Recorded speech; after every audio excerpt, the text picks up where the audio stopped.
tonight we will finally press on to the wonder world of design, which, so that you can quit writing, and of course with our own particular spin put upon it. But I was pondering two specific areas. Again, I know it's of great interest, and it has to do with ropes and underground entry protections. Hold it down, I know. Well, let's start with a question. Why is it, have you ever wondered, that manhole covers are round? Oh. At the 3D, the explanation out in the 3D world, which I'm going to use, is that the circle is the only geometric design that will not fall back through itself. An oblong will, a square will, in case you never thought about it, that you might thought that it should have been machine-wise easier to make manhole covers and etc. square. But everything in the 3D world, they say, every design, once it is cut out, everything can fall back through itself. No matter what you do to it, can be turned just enough and it will fall back through itself, except for for a circle.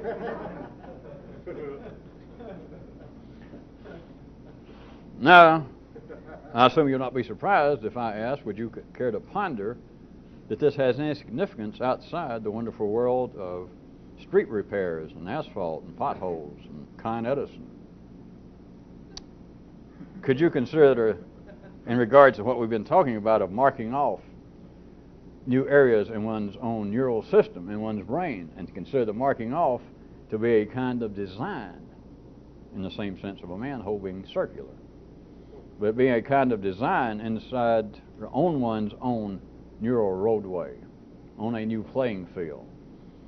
Or if you get really tricky, I'll just say it right quick, if you looked at the mind as being the blank chalkboard that whoever it was, Hobbes or somebody, liked to believe, which everybody always discussed that, pro and con, but nobody discussed, or who was it? Wasn't Hobbes. Who's the guy hanging on the wall back here with a nice nose? Huh? No. The thin aquanaut, huh? I had to know.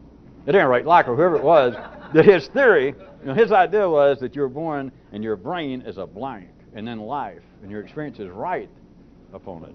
And they discussed that, and they're still discussing it. But it always interests me, this is really parenthetical, if not pathetic, but at least it's is they never discussed, they never got beyond the, this idea of the debating field as to whether this might be true or not, and apply it locally, like forget whether that's true in general. Why did he think that? That is it true with that one guy, John Locke? Let's all hold him down and examine him. Back to the main road. If you looked, the reason I was going to use that, if you very metaphorically looked upon the human brain instead of being a blank, look upon the neural system that you find yourself an adult operating and talking, and look at it as this playing field, and let's call it just, let's see, what do we call it? How about ignorance? Let's call it ignorance, even after you're educated, even after you're an ordinary person. That's just a word, I started to call it a pine tree, but I like ignorance. We'll call the playing field ignorance.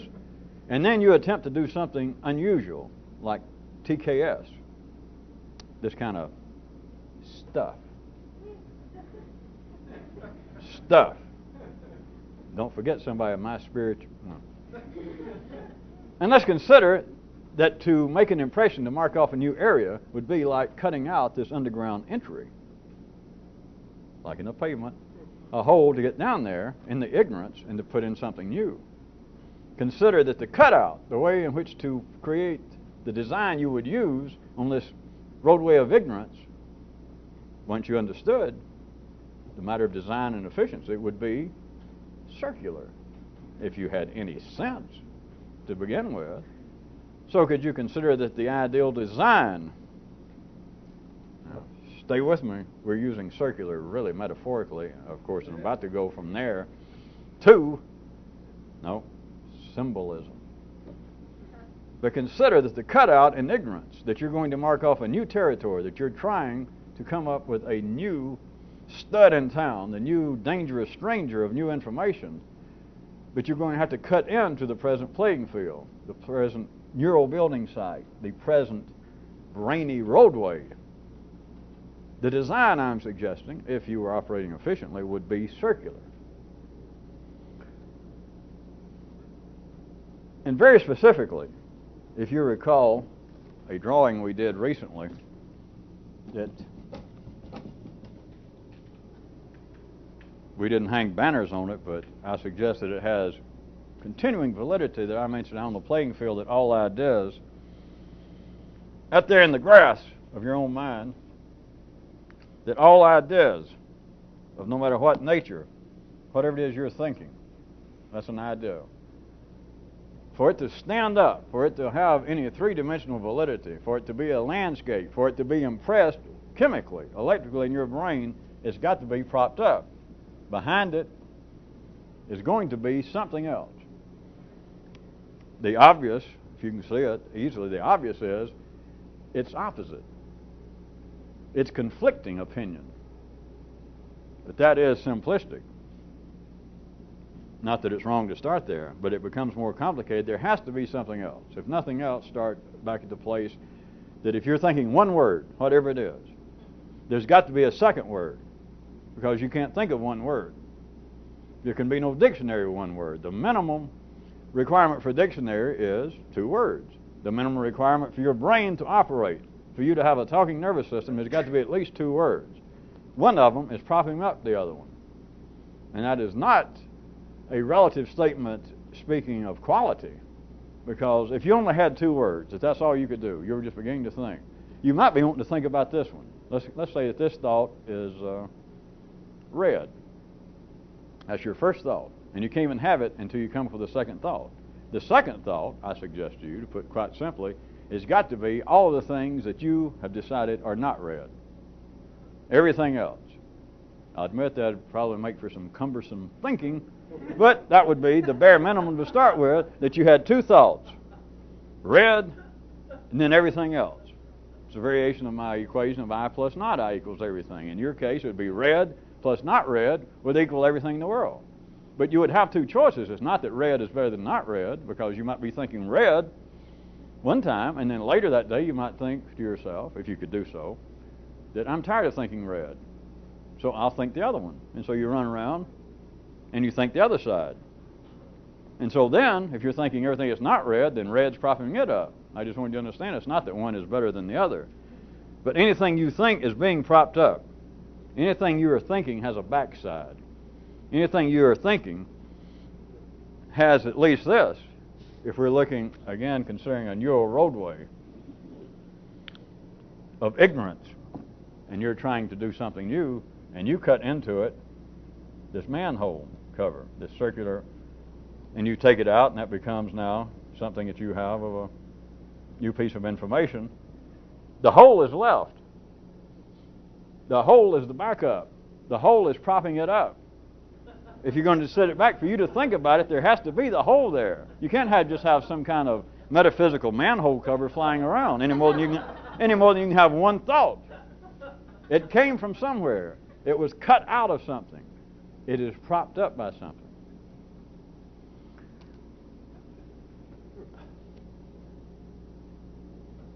I was going to ask whether you could consider the new information like revolutionary information, subversive ways in which one, perhaps attempting to do this, would try and think, and to see that this kind of information, as we were talking about last time, like the new stud in town, the disturbing stranger that comes in and forever changes the established, worn relationship between the middle-aged man and woman.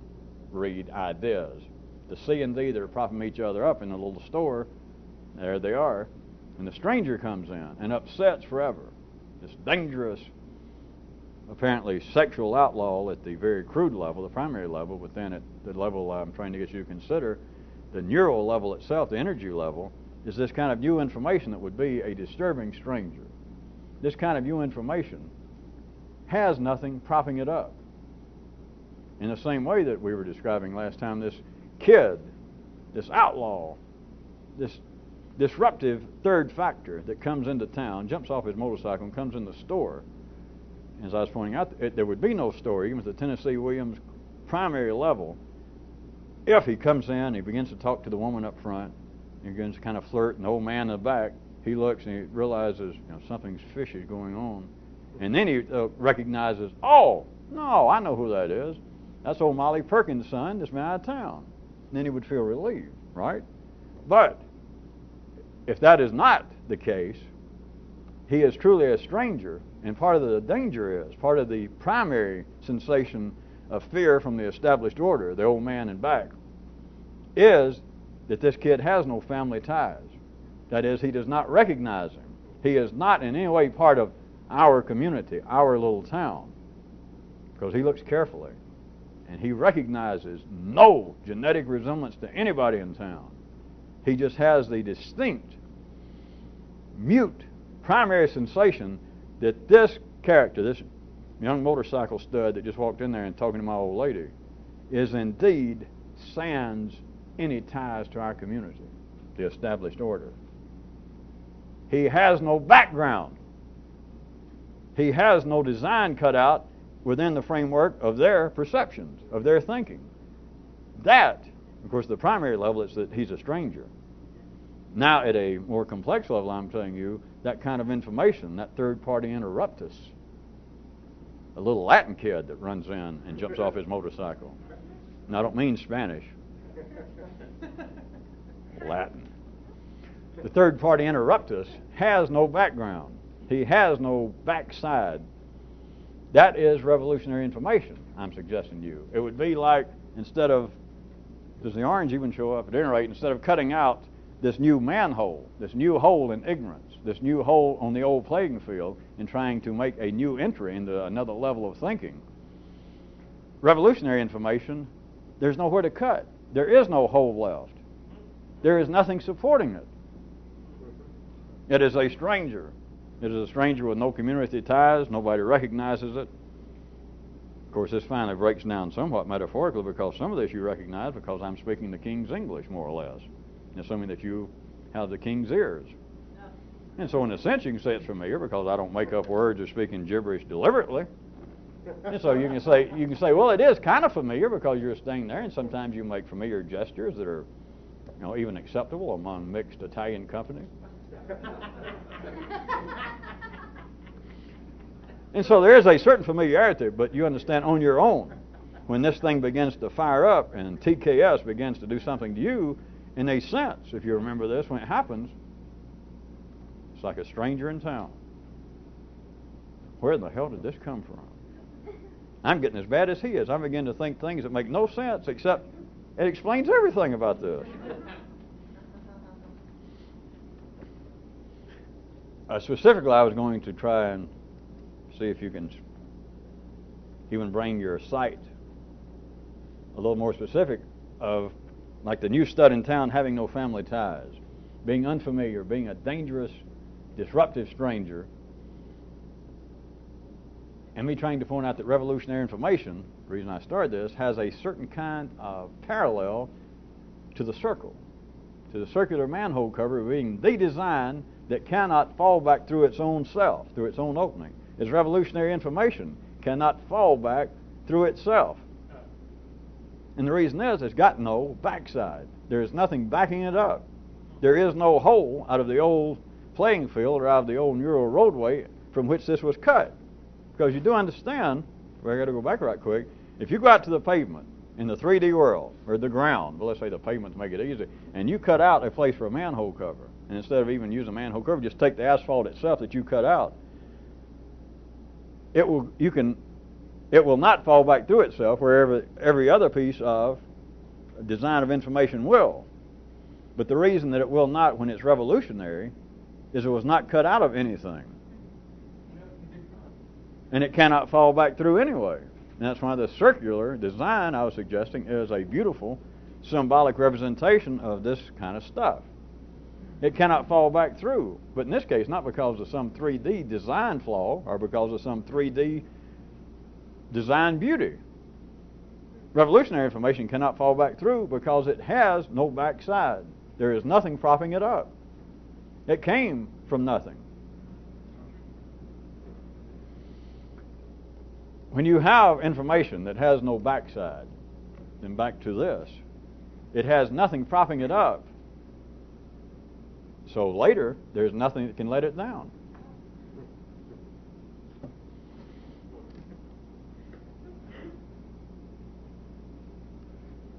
There is a beauty not only to circular manhole covers, but to using that description applying to this kind of revolutionary or subversive information.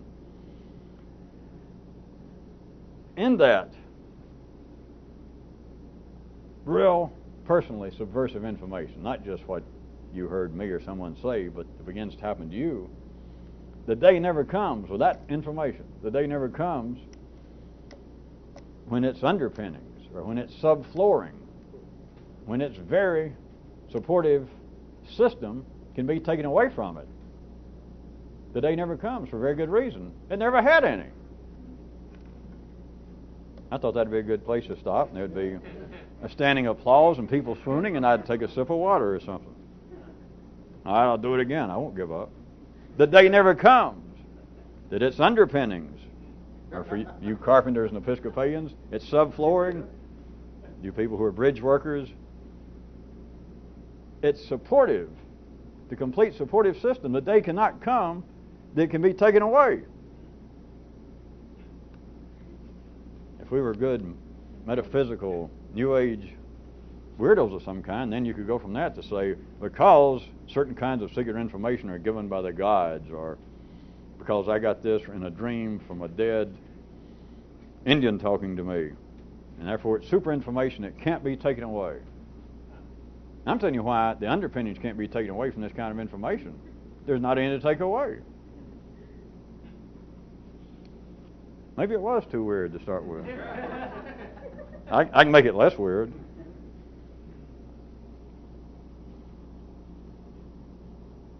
If we're dealing with information, you've got to get away, of course, now from three-dimensional thought, which I'm sure all of you can do for a second. If you're away from information that's either true or false, which is any information that is propped up. Remember, propped up is not a pejorative term. Any information that's true, you understand, is propped up because it has all that which is not true. And that's obvious enough. There's nothing weird about that. But if you've got information that has nothing propping it up, then nothing can be taken away. Of course, there is another aspect of this, if you insist. I insist, all right. This kind of revolutionary information can't be proven. It can't be proven, not that it should be, and that's no complaint, because it's not true. It's not false. It has nothing propping it up. It's not, in some ordinary manner, better. Of course, in an unordinary manner, if you're interested in this stuff, it is better.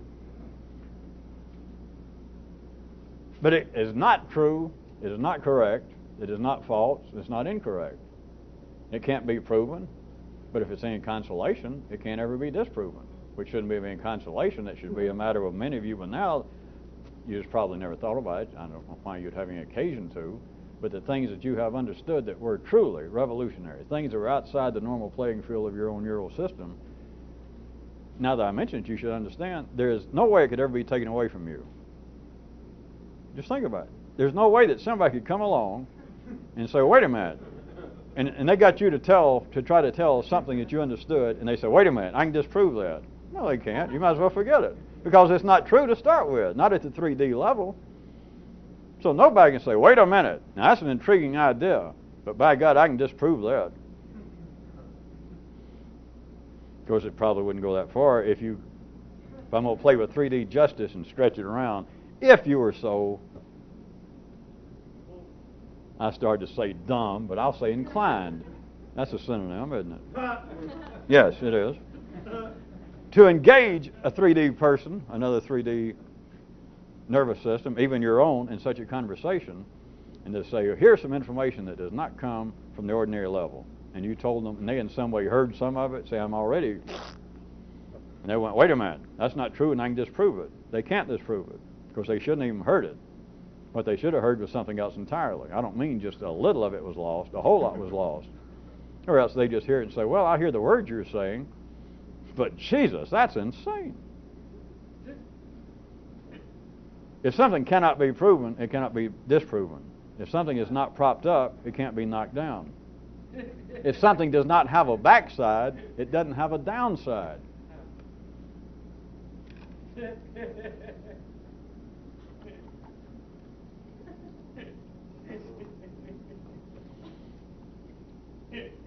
anybody recall, it got almost no play, that is reaction from you people, but it's been in fairly recent times that there was a Kairos that noted the bravery that had to be inherent in the act of the first person who ever drew a circle.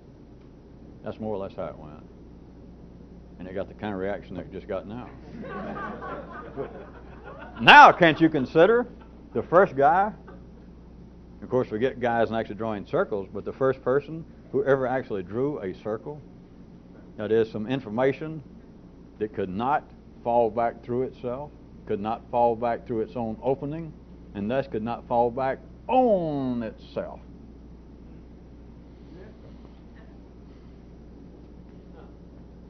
All right, let's try it another way. Referring to ordinary information, ordinary binary-based knowledge, you could say, is always at risk. Always. Now, down at the ordinary city level, necessarily so. Because you don't want knowledge down at the city level that's not going to change, things will not be growing. In the secondary world, not man genetically and physically, but the singular world and responsibilities of man and what we've been calling the secondary world could not change. So all knowledge is at risk. Whatever the prevailing theory of physics, of matter, of anything, social sciences, everything, you know is always at risk. Everything that everybody knows is at risk. It is subject to change.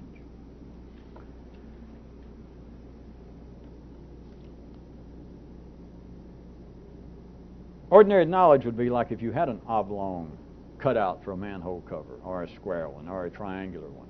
The risk is it will, I repeat, it's not a problem because at the city level it is necessarily so. But insofar as people now believing, individuals here and there believing that they are involved or interested in some sort of specific intellectual quest of understanding things, whatever they get, if it's at the ordinary level, from a book, from some secret guru, or from some, if it's based on, taken from the ordinary roadway, the ordinary playing field, it is at risk because it can fall back through itself. It is subject to change, no matter what it is. Your grandparents, your parents, your grandparents and parents genetically in you, their great cries and dependence upon organized, institutionalized religion, I think they're pleased to call it. Please note, it's not faults of religion, it's not faults of man, but all religions turn on themselves, have schisms, have fits, have wars, have warts. That is, things based upon the word of the great forces, the word of God, which, would sound like now, we're talking about serious, designed perfection. That we've got the word of God. Here it is, right here, I've got it. And somebody next to you. And otherwise, up till now, erstwhile, seemingly decent person says, may I see that? And they take a look. And they say, read it to me again. What did you think it meant? And you go, rah, rah, rah, rah. And they go, no. I mean, it's good that you showed up with it, but that's not right. You're putting the wrong inflection. You're putting a certain connotation on that word, on love or God or whatever, that I'm sure God didn't intend. And the first fellow says, well, if I may be so kind, may I kick you in the ribs? Or would you like for me to send down a plague upon all of your family? And if that won't work, I'll kick all of them in the ribs. In other words, it's an easy three-dimensional target to pick on religion.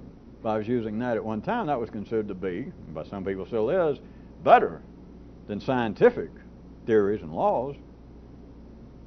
Because even if there is any validity to scientific laws and theories, then God's the one who did it, and whatever He says, hey, it goes. But it doesn't go. That is, it can be turned inside out. It can fall upon itself. And don't blame it on men. Don't say, well, man is so dumb. You can say that, but then you've got to see there is no exception to that. That manhole cover is round. It will not fall back on itself.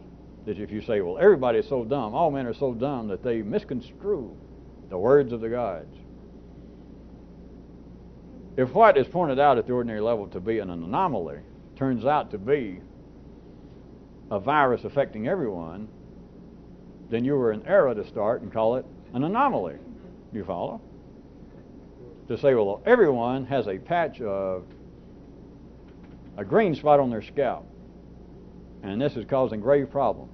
That is reflective, if not indicative, or if not the cause of all of our social, economic, personal, religious ills, is that.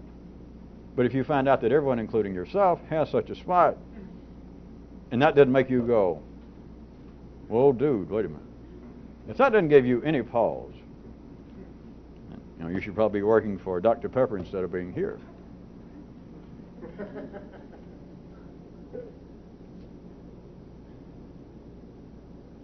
The point being, right quick, was if you're considering that there are or should be information that would be extraordinary, if it comes from ordinary levels, it will fall back on itself. It is not circular in design. Something is propping it up. The only exception to that is this kind of stuff.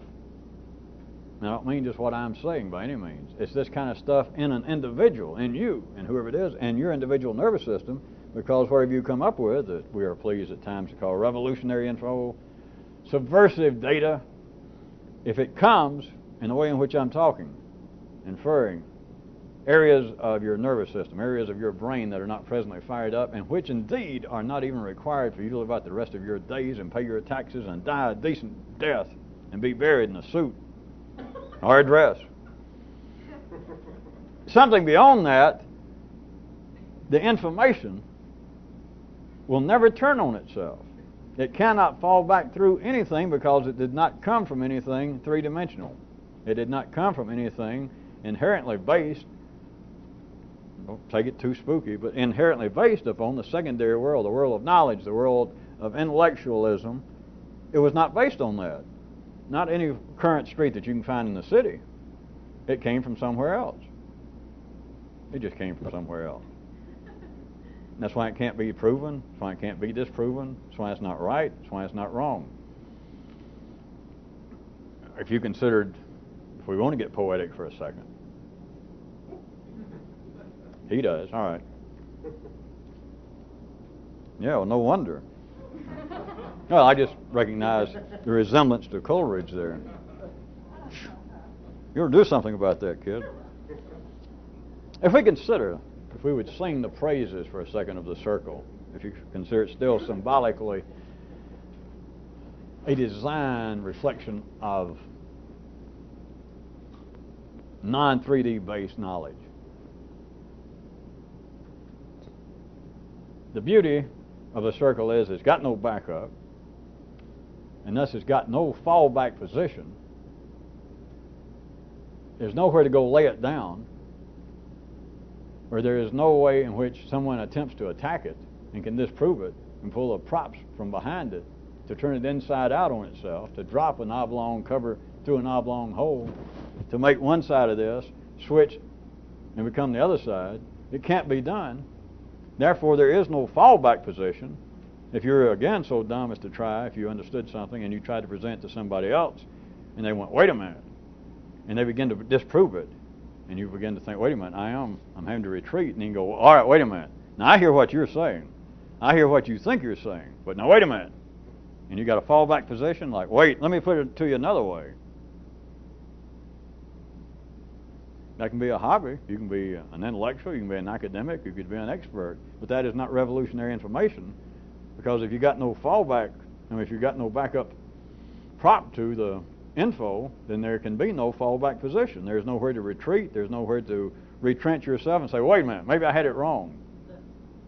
If there's validity for you to think, well, maybe I had it wrong, you're right, you had it wrong. Now, it may have been correct, but if there's a possibility you had it wrong, it wasn't revolutionary information. It was not circular. And it can fall back through on itself. that you can take this new piece of information and it could be just a beautiful oblong, like they do use for some certain meters, if you notice, out in the ground, that they don't use them in roadways, for your gas meter, your water little meters. But those things, they can be perfect. Cast, polished, perfect fit, the little lid, the little cover. But don't you step on that if you're out jogging.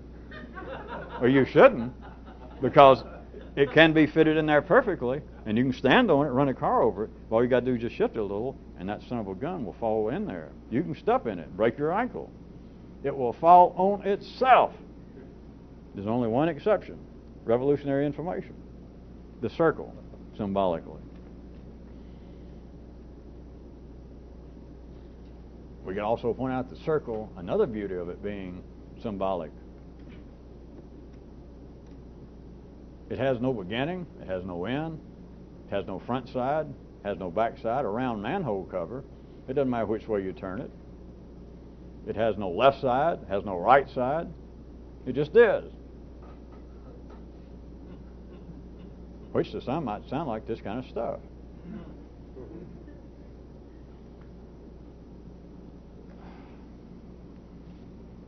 All right, I promise more. How about the second most popular request besides underground entry protective devices? The second most requested I get, I've got it right here, that I've got names, was to ask about rope. So, all right, so I just made it up.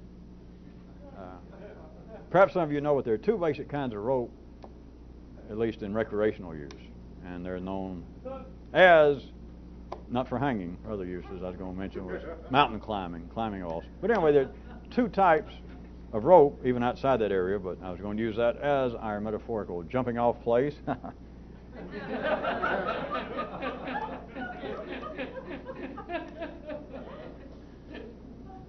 They are static and dynamic rope. Now this I'm not making up. I got right out of the paper, right out of the day's news. Which, of course, I guess I mentioned this, but once you begin to get a feel for this, that you can cut out these circular manhole covers where there's no roadway, then laugh right to your material. You don't have to really look. When I say I look in today's news, it's not really like look or search and think, like I always understood or I always figured priests and rabbis, study books, or in fact I understand there's whole businesses that sell prepackaged, or at least to give them a hint of, talk on this. But once, by me saying, look in the paper, listen to the news, it's not like look and study it. All you got to do is just turn it on or just walk down the street and open your ears and laugh right this.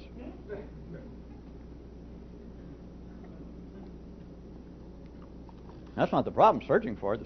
The problem is, take a break and cut it off for a minute. Like, I just won't take it serious. All right. Rope, dynamic and static rope. Two basic differences. Rope, as I assume most of you know, has the outer strands that show, and if you don't know, really good rope has a core to it.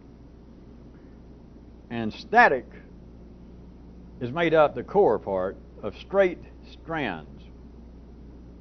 And static rope, once pressure is applied, such as if you were trying to use a static rope for mountain climbing and you fell, a static rope will either break or will snap stop. That is, you hit, and if it's not going to break, it actually has no give to it. If you're on a 10-foot rope and you fall off, when you say you're tied to the bottom, when you reach 10 feet, it's known as the end of the road. Well, it will either break if it's not strong enough to hold it, or it will stop, which could break you. Now, that which mountain climbers are wont to use is known as dynamic rope, and the cores, quite simply, the core of the rope is individual strands, just like the static rope, except they're twisted, which amounts to a coil. And by this being twisted, a static rope, and they can even affect it, I understand, of the percentage. And they got some sort of numbers or some way they do it, but a dynamic rope can go up to, I think, 40%.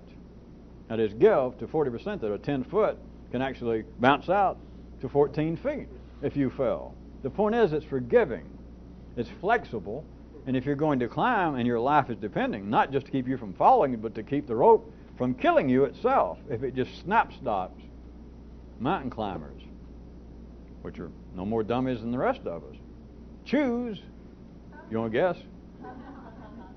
The dynamic rope. Would you like to consider, surprise, surprise, any possible pertinence that could be seen regarding one's own intellect? That you could look upon revolutionary information as being a kind of, let's see, which one? Oh, let's try this. Dynamic. That this kind of info has a certain kind of dynamic core to it.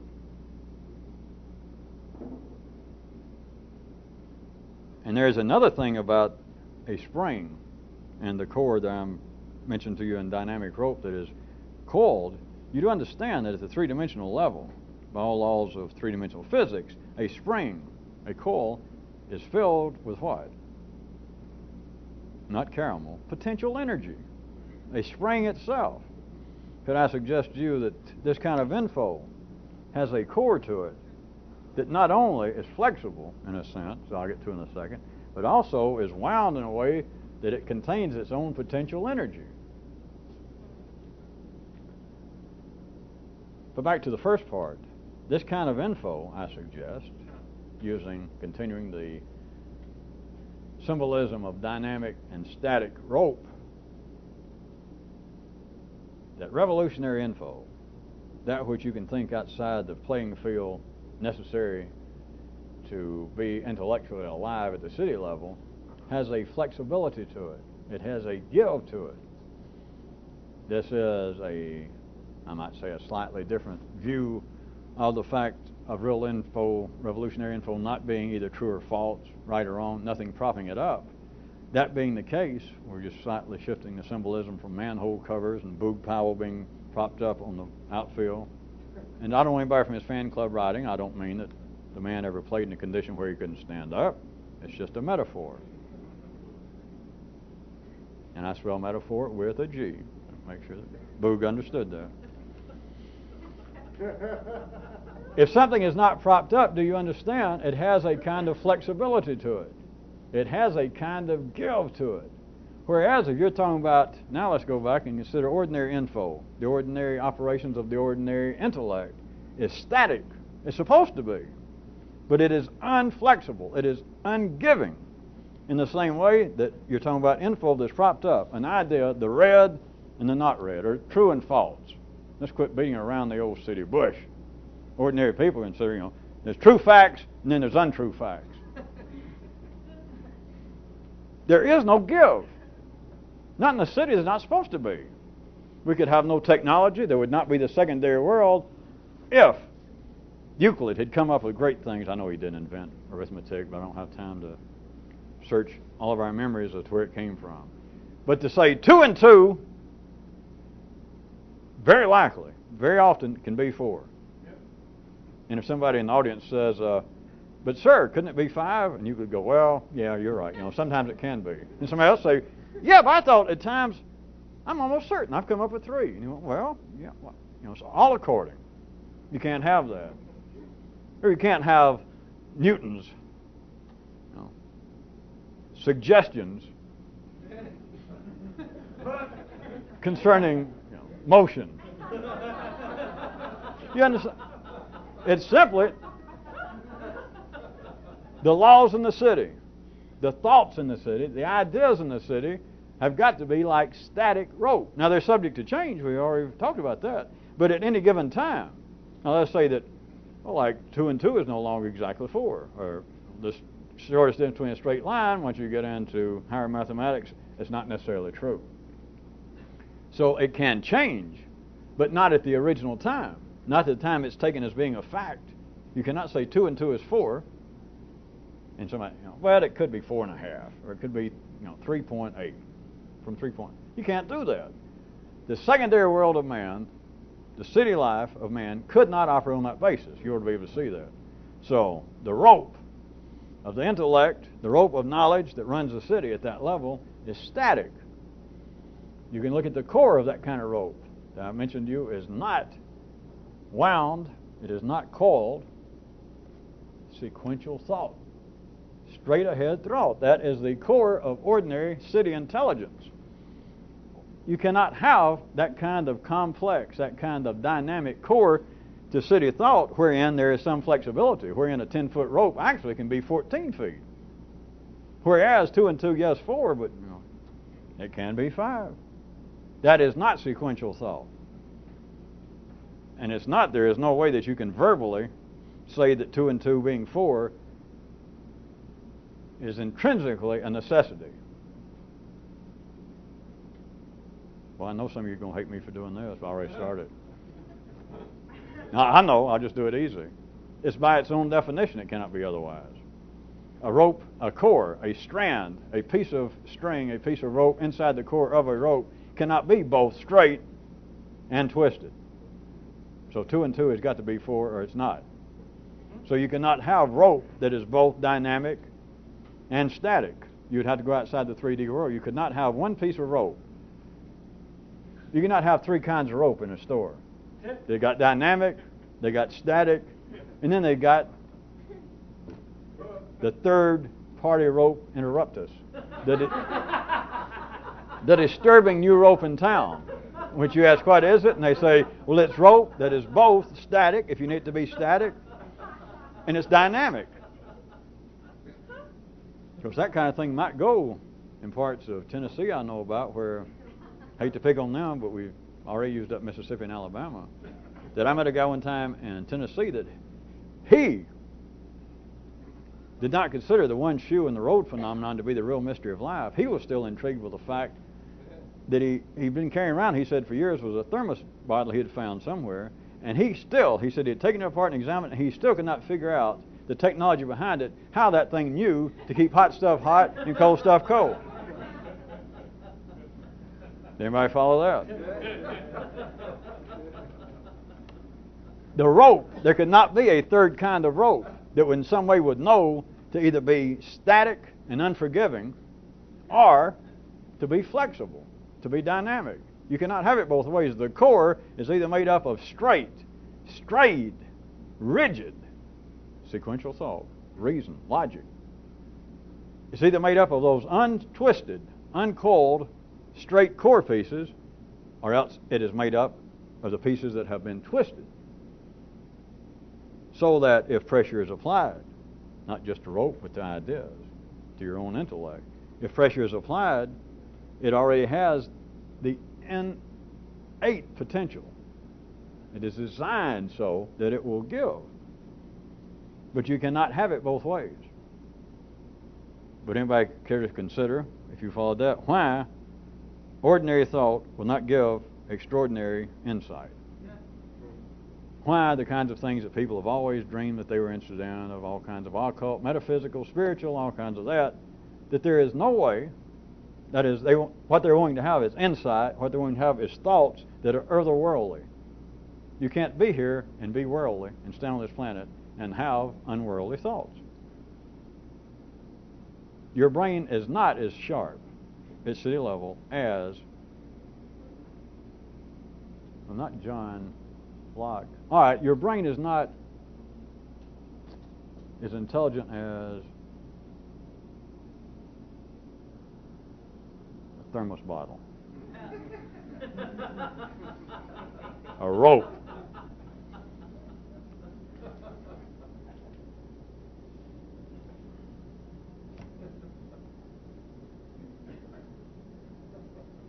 I assume all of you do see that at city level, as always, for city uses, the design of a static rope is perfecto.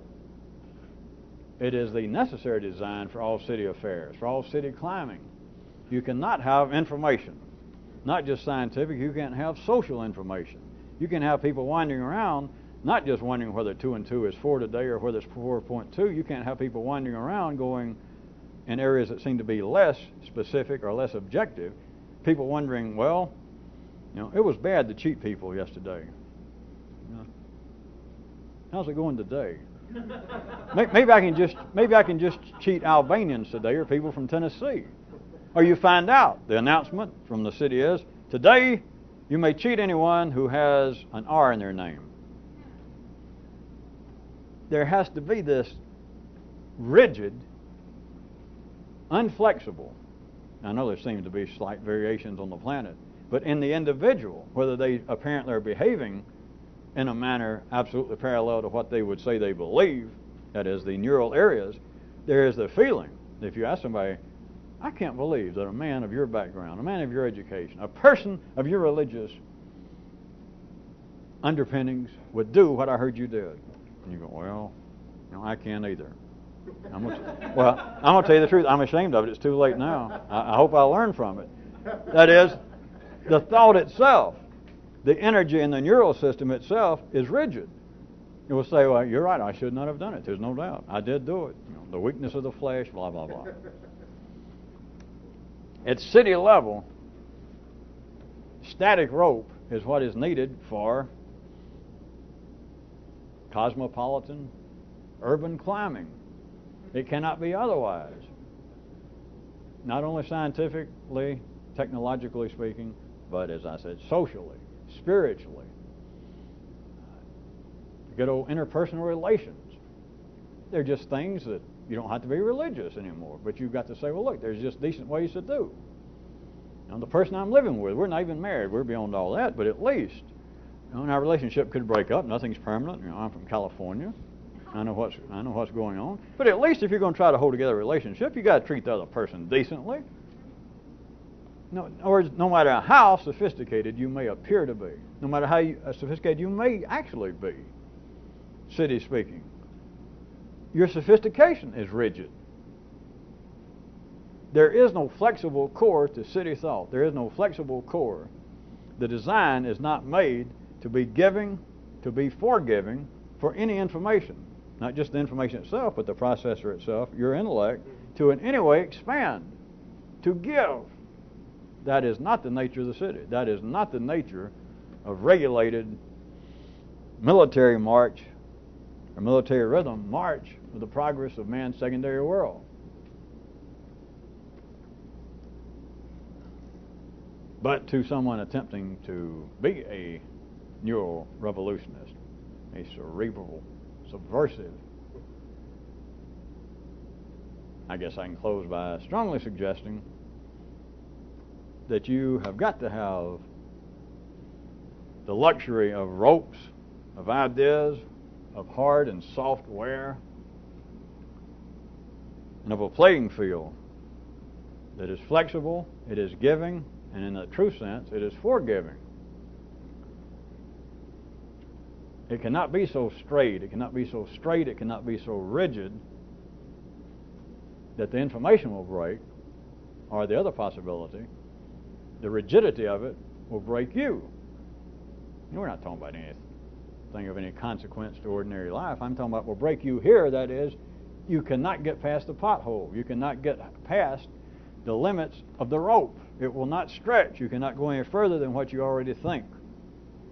No matter how much you read, no matter how much apparent new info you've got, a 10-foot rope is a 10-foot rope. There's nothing you can do about it. Not if it's static. Nothing.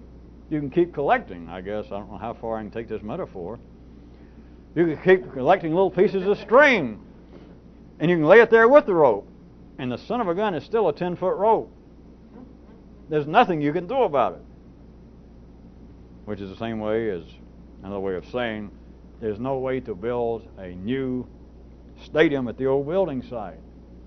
There is no flaw in ordinary thinking that needs to be corrected. You cannot make a 10-foot rope if it's static. You cannot make it 10-foot one. You can't do anything with it. That's it.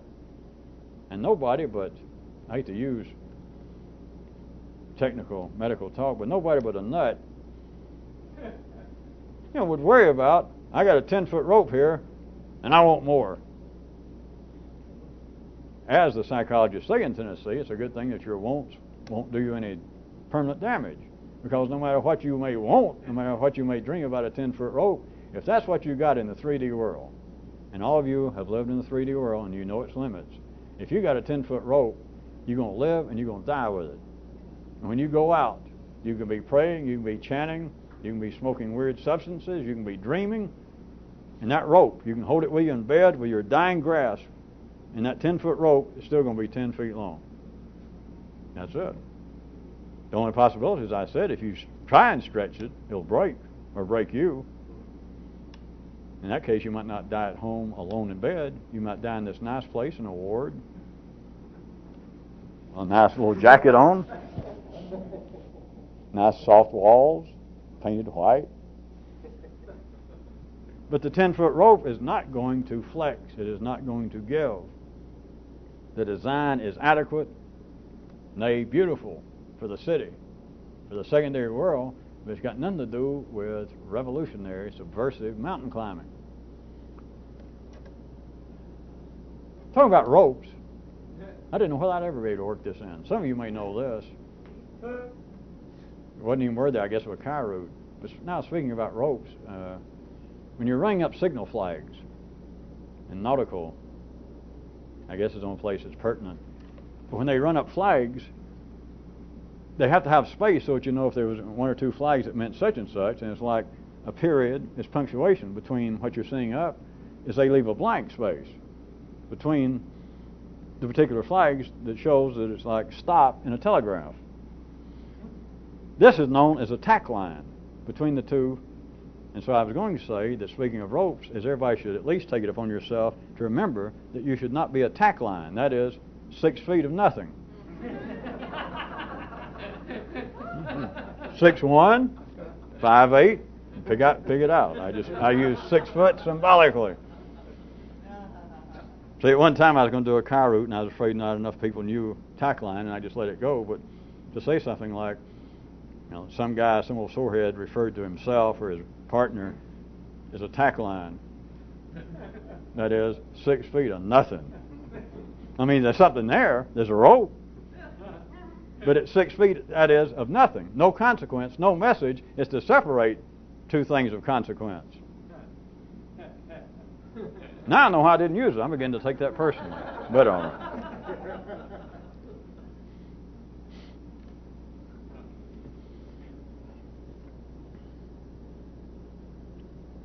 I guess that about wraps it up. I could point out that wrap it up, pointing out a superficial change that apparently can occur down in the city. The rope's going to be 10 feet long, if that's what it was. But you can apparently maybe change the color of your rope, or rough it up a little bit, or maybe wax it, who knows what, or spray it with a deodorant of some kind. But changing the appearance of a rope, a 10-foot rope, has nothing to do with the core. It is not going to affect the core. And no matter what you may think that you believe, no matter what you may think that you have picked up from being around this sort of stuff, no matter what you insist that you're going to try and believe, or something that you're going to try and accept as a theory, whether you got it here or somewhere else, it doesn't matter. Even if you can apparently affect the appearance of the rope, that you do spray it, you do color it, you dye it.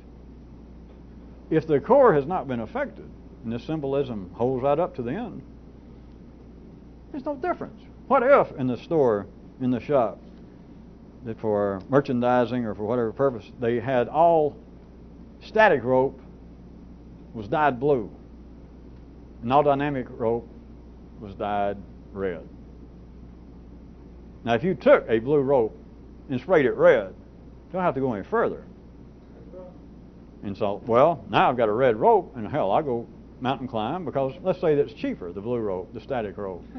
So, somebody really knows how to push a 3D whirl around. Ha ha ha. Somebody really, the poster boy for El Cheapo, he buys the cheap rope and simply paints it red. He's probably can to, Evil Roy Slade. Fill in $10,000. And they fill it in, and I feel much better. Hey, now I got $10,000. Now I got a dynamic rope because it's red. If the core is the same, no matter what you do, you haven't done anything. No.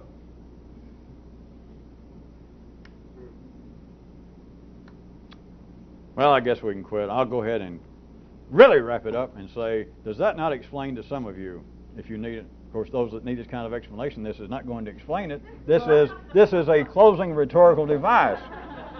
But for those of you that don't understand or think this is too weird, does this not, at least tonight again, point out why this sounds so weird? It's not because I'm all that weird or the information's all that weird.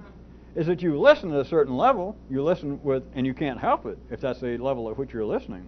You know, if you're listening to a 10-foot rope, if your brain is a rigid, it's a static rope, if that's what you're listening with, then this, if it had any effect at all, is trying to pull at the rope, and the rope does not want to give. It will not give, but to say the very least, it doesn't want to. And hence, as this stuff gets passed around some, I continue to get letters that people are writing. So I saw something, one of the tapes that you did, and I've seen several, and I'm intrigued in it. I'm very interested, I think. But what I want to know by God is exactly what is it you're up to, or what is the purpose, what's the system behind this. Just tell me specifically. And sometimes I'll say, now I'm not accusing, I'm not mad, I'm interested, but I need to know what is it specifically that you're espousing.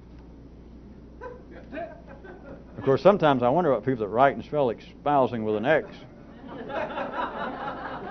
It's all right, it's all right. Buddha had a hard time with the English language, spelling. I'll say he did. You know, seeing as how there was none. But the question about exactly what is this about? All right, I can answer it one way tonight. It's about 11 feet long. That's what it's about. That is, still assuming you got a 10-foot rope. Because you listen, and there's no way to stretch it. And it sounds like sometimes, wait a minute, I almost got it. I think I like it. I'm going to go back and see more tapes. But then they want to contact me and say, well, just cut out some of this. Just answer me specifically, just exactly, what is this about? 11 feet. Bye.